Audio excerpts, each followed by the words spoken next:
नमस्कार, स्वागत आप सभी का मौसम तक चैनल पर। मैं हूं देवेंद्र त्रिपाठी। यह है नेशनल वेदर बुलेटिन। इसमें बात 6 दिसंबर के समग्र भारत के मौसम की।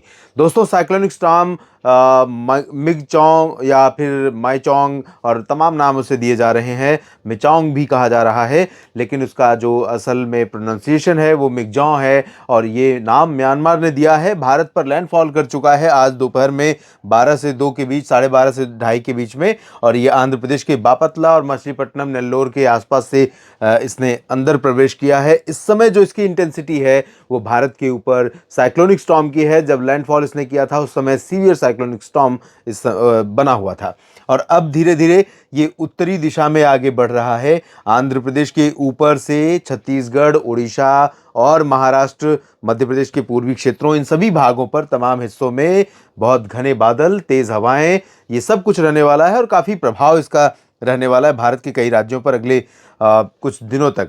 तो अभी फिलहाल ये सेंट्रल इंडिया के साथ साथ और दक्षिण भारत के साथ साथ पूर्वी भारत के क्षेत्रों को भी प्रभावित करेगा।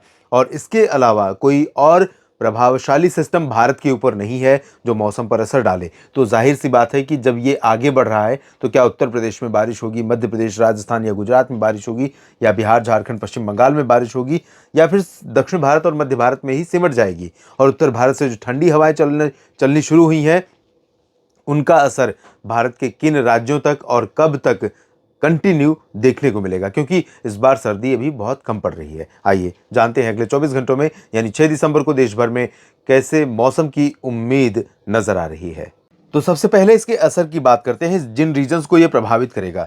जब ये सिस्टम दक्षिण भारत से ऊपर की तरफ बढ़ रहा है तो दक्षिण भारत में बारिश की गतिविधियां धीरे धीरे बहुत कम हो गई हैं और चेन्नई से लेकर तमाम जगहों पर, पुदुचेरी और आंध्र प्रदेश के दक्षिणी तटीय इलाकों में, रायलसीमा में, यहाँ पर बारिश में कमी आने के चलते लोगों को बड़ी राहत मिलेगी, क्योंकि ये वो रीजन है दोस्तों, दक्षिणी तटीय आंध्र प्रदेश और उत्तरी तटीय तमिलनाडु का, जहां पर पिछले कई दिनों से लगातार उग्र मौसम बना हुआ था। लगातार होने वाली बारिश के कारण यहां पर बाढ़ जैसे हालात देखने को मिल रहे थे, लेकिन अब परिस्थितियां बदल रही हैं।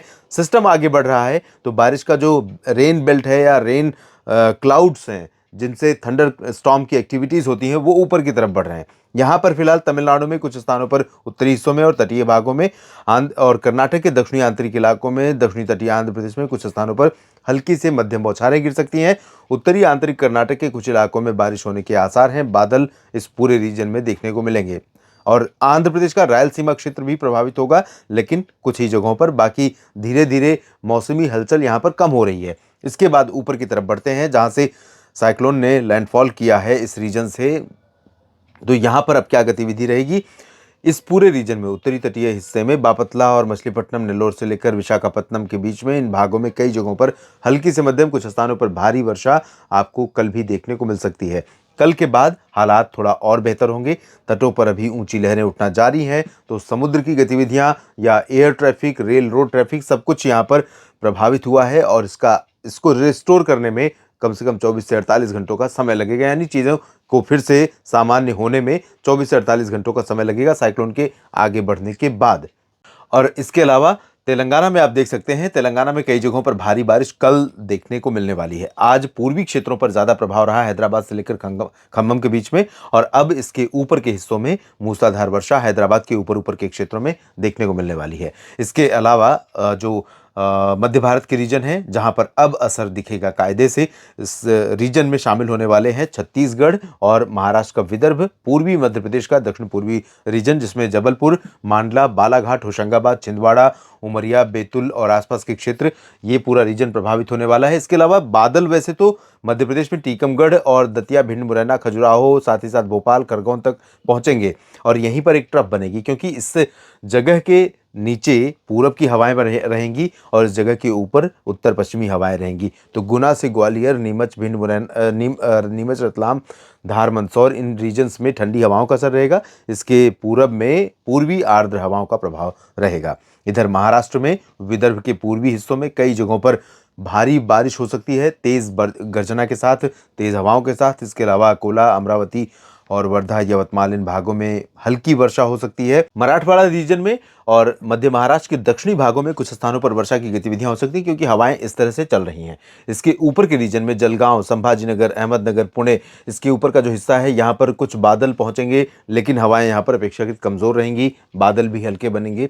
तो मुंबई से लेकर पालघर या मुंबई से लेकर सिंधुदुर्ग के बीच में भी ड्राई वेदर रहेगा, लेकिन पुणे, अहमदनगर के नीचे के हिस्से में, महाराष्ट्र के मध्य भागों में और संभाजीनगर से लेकर नांदेड़ के बीच में कुछ स्थानों पर हल्की वर्षा हो सकती है। पश्चिमी मध्य प्रदेश में ड्राई वेदर रहेगा और यहाँ से जो ट्रफ बन रही है इसके ऊपर के रीजन में, जैसा कि मैंने बताया, ठंडी हवाओं का असर होने के कारण तापमान में गिरावट होगी। गुजरात में पूर्वी रीजन, सौराष्ट्र या कच्छ में भी शुष्क मौसम की संभावना है। और अब चलते हैं उत्तर के से पहले पूरब की तरफ। तो यहाँ पर आप देखिए, झारखंड का जो रीजन है या फिर पश्चिम बंगाल का क्षेत्र, यहाँ पर देवघर, डाल्टनगंज, दुमका और रांची, जमशेदपुर से लेकर तमाम जगहों पर दक्षिणी क्षेत्रों में मूसलाधार वर्षा होने की आशंका रहेगी और इसके चलते विजिबिलिटी पर असर रहेगा। तेज हवाएं चलेंगी, घने बादल लगातार यहाँ पर छाएंगे। उत्तरी क्षेत्रों में अपेक्षाकृत कम बारिश की संभावना है, लेकिन ऐसा नहीं है कि इन भागों में बारिश नहीं होगी, यहाँ पर भी कुछ वर्षा हो सकती है। पश्चिम बंगाल के गंगेय क्षेत्रों में कई स्थानों पर अति भारी बारिश के आसार लगातार बने हुए हैं। घने बादल यहाँ पर बने रहेंगे, तेज हवाएं चलती रहेंगी और दिन का तापमान सामान्य से बहुत नीचे रहेगा। मौसम काफी ठंडा महसूस होगा।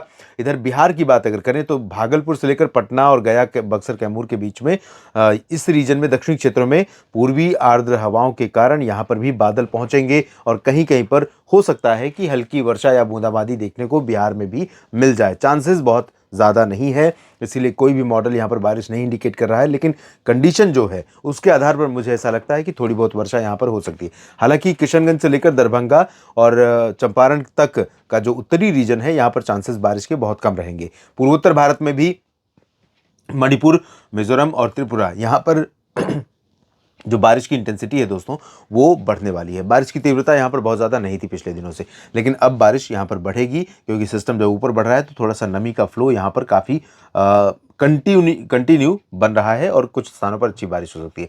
मेघालय, असम और नागालैंड से लेकर अरुणाचल के बीच में शुष्क मौसम रहेगा। सिक्किम, उपहिमालय, पश्चिम बंगाल में ड्राई वेदर रहेगा। उत्तर प्रदेश, राजस्थान, पंजाब, हरियाणा, दिल्ली और उत्तराखंड, हिमाचल प्रदेश, जम्मू कश्मीर और गिलगित बाल्टिस्तान, मुजफ्फराबाद, लद्दाख, इन सभी रीजन्स में ड्राई वेदर रहने की संभावना है। और यहाँ से पंजाब, हरियाणा, दिल्ली, राजस्थान और पश्चिमी उत्तर प्रदेश के भागों पर ठंडी हवाओं का असर लगातार बढ़ेगा। आज चली थी बहुत दिनों के बाद ठंडी हवाएं, और इन हवाओं के प्रभाव से, क्योंकि ये हवाएं ड्राई होती हैं और इन हवाओं में ठंडक बहुत ज़्यादा होती है, तो दिन में धूप तेज़ हुई, उसके बावजूद मौसम ठंडा हुआ और मौसम काफ़ी प्लेजेंट हो गया था दिल्ली एनसीआर में। इसी तरह की परिस्थितियां आपको कल भी यहाँ देखने को मिलने वाली हैं। यहाँ आगरा और बरेली से लेकर के मुरादाबाद, रामपुर समेत जो गौतम बुद्ध नगर समेत ये जो रीजन है, और दिल्ली, हरियाणा, पंजाब, राजस्थान में सभी जगहों पर इन हवाओं का असर होने के कारण यहाँ पर मौसम ठंडा होने वाला। दिन में धूप अच्छी रहेगी और सुबह के समय कोहरा कुछ इलाकों में यहाँ देखने को मिल सकता है, क्योंकि एटमॉस्फेयर में नमी बनी हुई है। हवाओं की रफ्तार अगर कम रही, तापमान थोड़ा ज़्यादा गिर गया, आज रात में ठंडक अच्छी हुई, तो कोहरा कई इलाकों में दिख सकता है, खासतौर पर ओपन एरियाज़ में। तो हाईवेज़ पर आपको बहुत संभल कर चलना होगा, सतर्क रहना होगा, सुरक्षित रहना होगा। हाईवे हो या सड़कों पर, किसी भी सड़क पर जैसे ही विजिबिलिटी कम हो तो एहतियात बरतें, लाइट जला कर रखें और सुरक्षित साइड से चलें, ताकि किसी अप्रिय स्थिति का सामना न करना पड़े और तेज़ ज़्यादा ड्राइव न करें। और उत्तराखंड से लेकर जम्मू कश्मीर के बीच में ड्राई वेदर रहेगा। उत्तर प्रदेश में लखनऊ, कानपुर नगर और कानपुर देहात से लेकर फतेहपुर, कौशाम्बी, चित्रकूट, महोबा और ये प्रयागराज से लेकर वाराणसी, सोनभद्र, मिर्ज़ापुर, प्रतापगढ़ और अयोध्या, गोरखपुर, लखनऊ, कानपुर, बहराइच, इन सभी क्षेत्रों में पूर्वी हवाओं के कारण बादल यहाँ पर पहुँचेंगे और जब बादल पहुँचेंगे तो कुछ एक इलाकों में यहाँ पर बादलों की गर्जना हो सकती है, कहीं कहीं पर बूंदें पड़ सकती हैं, लेकिन इंटीरियर पोर्शन में ज़्यादा चांसेस नहीं है। थोड़ा सा जो मध्य प्रदेश और झारखंड या बिहार से सटे हुए ये रीजन है, इन भागों में यानी फतेहपुर से लेकर वाराणसी के बीच में चांसेस बारिश के थोड़ा ज़्यादा रहेंगे बाकी क्षेत्रों की तुलना में। इस बुलेटिन में भी इतना ही। जानकारियाँ ठीक लगें तो लाइक और शेयर कीजिए। अगर आपने चैनल को सब्सक्राइब नहीं किया है तो सबसे पहले मैं निवेदन यही करूंगा कि चैनल को सब्सक्राइब कर लीजिए, बेल आइकन पर क्लिक कर लीजिए, ताकि मौसम की हर एक जानकारी आपके फ़ोन पर अपने आप पहुंच जाए। और अपने क्षेत्र के मौसम के बारे में, वीडियो में दी गई जानकारियों के बारे में कमेंट बॉक्स में ज़रूर लिखिए। धन्यवाद।